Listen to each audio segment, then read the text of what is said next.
नमस्कार साथियों, स्वागत है आप सभी का सौदा घर के आज की इस नए वीडियो में। साथियों, ये वीडियो है वीकली न्यूज का, जहां पर पूरे हफ्ते जितने भी बड़े खबर होते हैं रियल एस्टेट से जुड़े वो आपके सामने लाने का प्रयास रहता है। पुणे में तमाम इंफ्रास्ट्रक्चर डेवलपमेंट भी हो रहे हैं, इससे जुड़े भी खबरें आपके सामने ले आते हैं और आप लोग लगातार इसे सराह भी रहे हैं। ये वीडियो भी अगर आपको पसंद आए तो वीडियो को लाइक शेयर करने के साथ साथ अपने चैनल सौदा घर को सब्सक्राइब करके बेल आइकन जरूर प्रेस कर लें। चलिए इस वीकली न्यूज की शुरुआत करते हैं। सबसे पहली खबर जो है वो ये है कि 40% का जो डिस्काउंट प्रॉपर्टी टैक्स पे चल रहा है वो उन लोगों को भी मिलेगा जो नए विलेज पीएमसी में ऐड हुए हैं। 23 नए विलेज 21 में ऐड किए गए थे, 2021 में ऐड किए गए थे। तो ये जो 23 विलेजेस हैं, यहाँ पे पहले क्या था, पीएमआरडीए था, ग्राम पंचायत था। अब आपको एक चीज, इसको डिस्काउंट बताने से पहले आपको बता दें कि पहले अगर मान लीजिए किसी का 2 BHK हुआ करता था इन सारे लोकेशंस में, तो उसका एक एवरेज जो एक तरीके से टैक्स ग्राम पंचायत लेती थी, एनुअल टैक्स, वो कितना होता था आप जानकर चौंक जाएंगे कि लगभग वो एक 2 BHK मान लीजिए 700 से 800 स्क्वायर फीट के बीच में है, तो उसका टैक्स जो है ग्राम पंचायत 1200 रुपए से 1500 रुपए एनुअल लेती थी। क्योंकि जाहिर सी बात है, ग्राम पंचायत ना तो पानी प्रोवाइड करती है, ना उस तरीके से जो है जो कोऑपरेटिव हाउसिंग सोसाइटीज हैं उनको किसी तरीके की एमिनिटीज प्रोवाइड कर पाते हैं। इसके चलते उनका एक जो टैक्सेस था वो काफी कम था। अब यही चीज अगर आप देखेंगे तो इसी साइज के अपार्टमेंट यानी 700 से 750 800 स्क्वायर फीट के जो 2 BHK रहेंगे, इनका अगर आप मंथली जो है प्रॉपर्टी टैक्स देखेंगे कॉर्पोरेशन में जाने के बाद, तो लगभग वो 2200 से 2500 रुपए के आसपास जो है हो जाता है।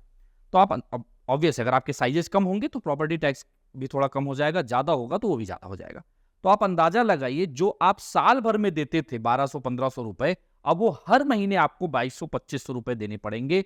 इसके चलते जितने नए विलेज ऐड हुए थे कॉर्पोरेशन में, उन सब ने जो है ये नाराजगी व्यक्त की कि ना तो आप पानी प्रोवाइड कर पा रहे हो, ना तो कोई ऐसी सिविक एमिनिटीज आप दे पा रहे हो, ना तो रोड इंफ्रा अच्छा है, ट्रैफिक के इश्यूज हैं, और तमाम जो आपका चाहे इलेक्ट्रिसिटी ले लीजिए या फिर सीवर लाइन ले लीजिए, इन सब चीजें अगर आप सही तरीके से मुहैया नहीं करा रहे हैं तो फिर प्रॉपर्टी टैक्स क्यों ले रहे हैं।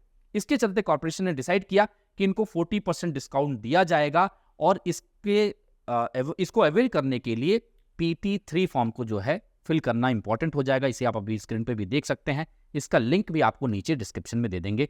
ये एक तरीके से इस तरह का फॉर्म है जहां पे आपको एक तरीके से NOC लेना होगा अपने कोऑपरेटिव हाउसिंग सोसाइटी से कि आप ये सेल्फ ऑक्यूपाइड प्रॉपर्टी में रह रहे हैं, ना कि आपने अपने प्रॉपर्टी को रेंट में दे दिया है और उस पर आप जो है क्लेम कर रहे हैं 40% का डिस्काउंट। जिन्होंने भी अपनी प्रॉपर्टी रेंट पे दी है वो ये डिस्काउंट अवेल नहीं कर पाएंगे, उन्हें पूरा का पूरा प्रॉपर्टी टैक्स पे करना होगा। लेकिन जो रेजिडेंट है, जो अपने प्रॉपर्टी को सेल्फ यूज कर रहे हैं, वो इसका बेनिफिट उठा सकते हैं। पहले PT3 फॉर्म को सबमिट करने का जो आखिरी तारीख था वो 31 जनवरी जो बीत चुका है उसे रखा गया था, लेकिन सबको बिल इशू करने में ही कॉर्पोरेशन डिले हुई, जिसके चलते अब इस चीज को आगे शिफ्ट कर दिया गया। यानी कि अभी भी अगर आपको इसका डिस्काउंट अवेल करना है तो आप PT3 फॉर्म को फिल करिए, सबमिट करिए, कोऑपरेटिव हाउसिंग सोसाइटी से आप जो है कमेटी से एक जो है NOC ले लीजिए, उसे आप ये प्रूफ कर दीजिए कि आप वो खुद प्रॉपर्टी पे रहते हैं, ना कि आपने उसे रेंट आउट किया है, तो आप इसका बेनिफिट उठा पाएंगे। अगली खबर की तरफ बढ़ते हैं। बाकी जो भी खबरें आपको बता रहे हैं इसमें भी कोई दुविधा रहे तो आप हमें कमेंट में लिख के जरूर बताइए, और किसी भी प्रॉपर्टी पे जो आपका एक्सपीरियंस है, लगातार सौदागर ये कहता है कि उसे आप कमेंट में जरूर लिख के बताएं, जिससे बाकी जो बायर हैं, जो नए बायर हैं, उनको उन सब चीजों के बारे में पता चल सके और उनको पहले से ये प्रिपरेशन हो कि आगे क्या होने वाला है। क्योंकि जो नया बायर है उसके साथ सारी चीजें बहुत नई होती हैं और उसके ट्रैप होने के चांसेस बढ़ जाते हैं। अगली खबर जुड़ी हुई है साथियों पानी से, क्योंकि पानी की समस्या, पानी की किल्लत लगातार पुणे में रहती है। अब ठंडक खत्म हो रही है, गर्मी का मौसम चालू होने वाला है और अब बरसात के लिए लगभग आपके पास 3 से 4 महीने बचे हैं।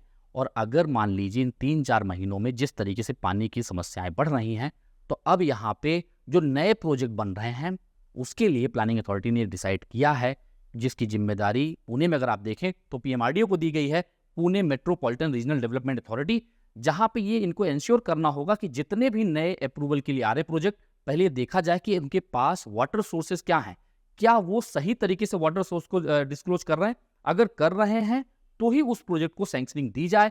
अभी ऐसे तमाम प्रोजेक्ट को होल्ड कर दिया गया है, जिनको सैंक्शनिंग मिली थी उनके भी वाटर सोर्सेज को चेक किया जा रहा है, और अगर उनके वाटर सोर्सेज प्रॉपर नहीं पाए जाएंगे तो उन्हें भी होल्ड पे डाला जाएगा। ये इस चीज़ों को करने से ये चीज़ें जरूर हो सकती है कि आने वाले समय में पोजीशन के टाइम पे जो एक कन्फ्यूजन बन जाता है कोऑपरेटिव हाउसिंग सोसाइटीज और बिल्डर के बीच की पानी का खर्चा कौन उठाएगा, क्योंकि पानी का ही सबसे बड़ा खर्चा है। अगर आप अपने मेंटेनेंस को देखें तो उसका 70-80% जो अमाउंट है वो वाटर में ही जाता है, क्योंकि पानी के लिए कोई ऐसा पाइपलाइन नहीं है, कॉर्पोरेशन की तरफ से कोई पानी प्रोवाइड नहीं किया जाता, तो ज़्यादातर टैंकर से पानी आते हैं और उसका बिल जो है लाखों में होता है महीनों का। तो इसके चलते जो है अगर इस तरीके का रवैया पहले ही अपनाया जा रहा है सैंक्शनिंग के टाइम पे, तो उम्मीद कर सकते हैं कि पोजीशन के टाइम पे शायद इसकी स्थिति थोड़ी इंप्रूव जरूर हो जाए। अगले खबर की तरफ बढ़े साथियों, ये खबर है कि अगर खुले में कोई भी कचरा कर रहा है तो अब उसके लिए जुर्माना बढ़ाया जा रहा है। पहले 180 रुपये जो है चार्ज किया जाता था, अब 500 रुपये जुर्माना चार्ज किया जाएगा। 900 ऐसे स्पॉट्स को जो है चिन्हित किया गया है जहां पे लगातार जो है नाइट विजिलेंस भी होगा, लोगों को गश्त लगाई जाएंगी, जिससे लोग जो भी ऐसे कहीं पे भी आप लोग कचरा डंपिंग कर रहे हैं उन पे कड़ी कार्रवाई की जाए।